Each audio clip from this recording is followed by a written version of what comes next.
मीठे बच्चे, पक्का पक्का निश्चय करो कि हम आत्मा हैं। आत्मा समझकर हर काम शुरू करो तो बाप याद आएगा, पाप नहीं होगा। आत्मा समझकर हर काम शुरू करेंगे तो बाप याद आएगा, पाप नहीं होगा। प्रश्न है,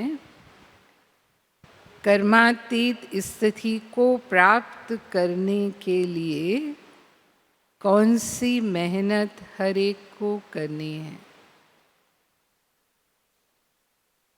कर्मातीत स्थिति को प्राप्त करने के लिए कौन सी मेहनत हर एक को करनी है?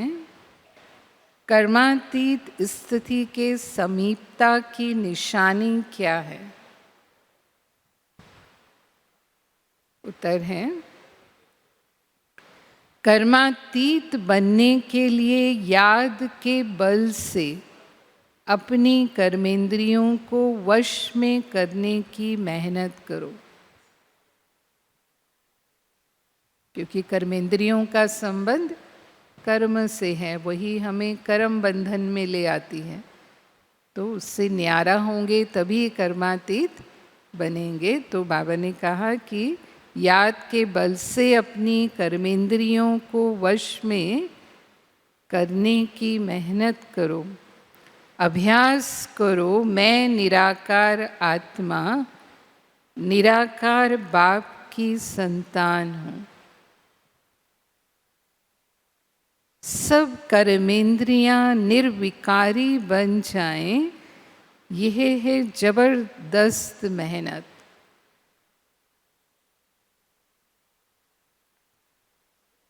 जितना कर्मातीत अवस्था के समीप आते जाएंगे उतना अंग अंग शीतल सुगंधित होते जाएंगे। जितना कर्मातीत अवस्था के समीप आते जाएंगे उतना अंग अंग शीतल सुगंधित होते जाएंगे। उनसे विकारी बांस निकल जाएगी।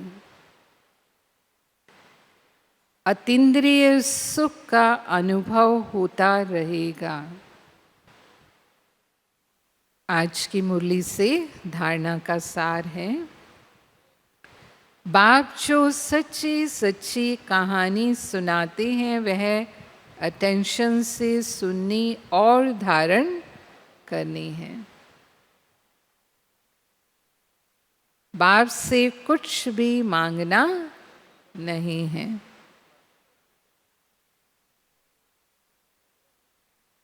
इक्कीस जन्मों के लिए अपनी कमाई जमा करनी है ना। अपने याद के बल से बाबा ने तो विधि बताई है कैसे हम अपनी कमाई जमा कर सकते हैं। तो बाबा ने कहा अपने पुरुषार्थ से 21 जन्मों के लिए अपनी कमाई जमा करनी है।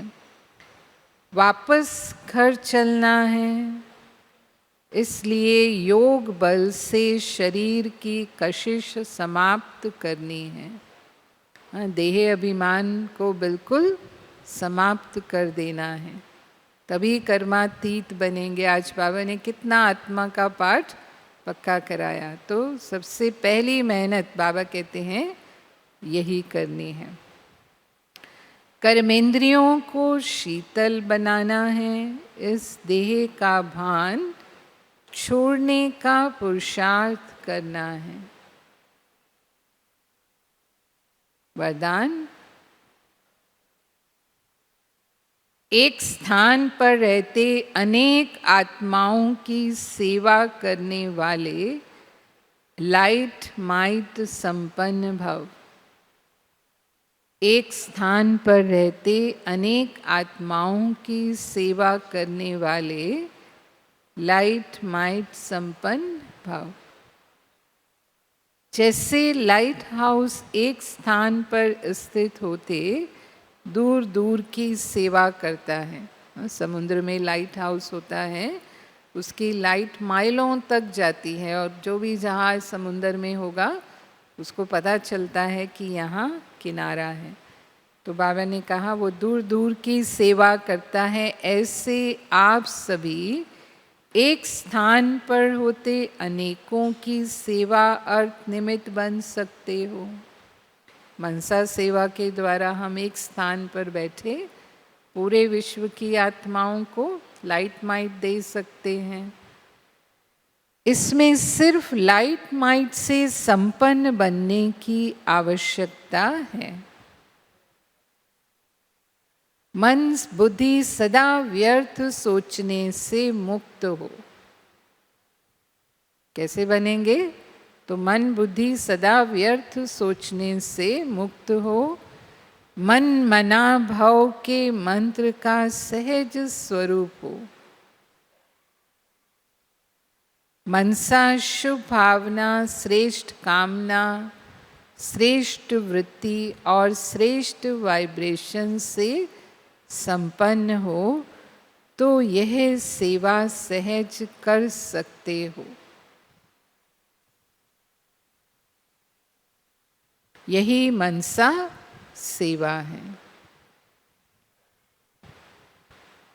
स्लोगन: अब आप ब्राह्मण आत्माएं माइट बनो और दूसरी आत्माओं को माइक बनाओ। अब आप ब्राह्मण आत्माएं माइट बनो और दूसरी आत्माओं को माइक बनाओ।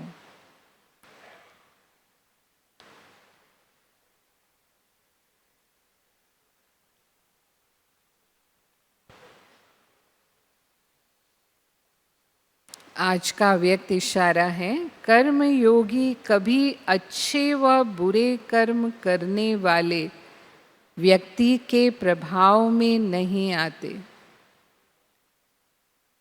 ऐसा नहीं कि कोई अच्छा कर्म करने वाला कनेक्शन में आए तो उसकी खुशी में आ जाओ, और कोई अच्छा कर्म ना करने वाला संबंध में आए तो गुस्से में आ जाओ या उसके प्रति घृणा व ईर्ष्या पैदा हो। यह भी कर्म बंधन है।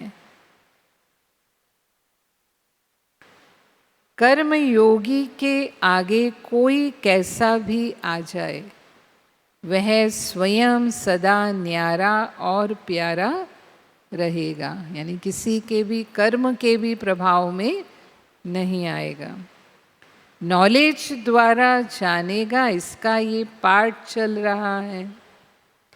इसलिए अच्छे को अच्छा समझकर साक्षी होकर देखो, यानी उसके प्रभाव में नहीं आना और बुरे से नफरत नहीं करना। तो बाबा ने कहा अच्छे को अच्छा समझकर साक्षी होकर देखो और बुरे को रहम दिल बन रहम की निगाह से परिवर्तन करने की शुभ भावना से साक्षी हो देखो।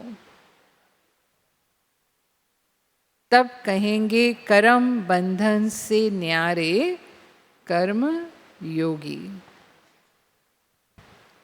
ओम शांति।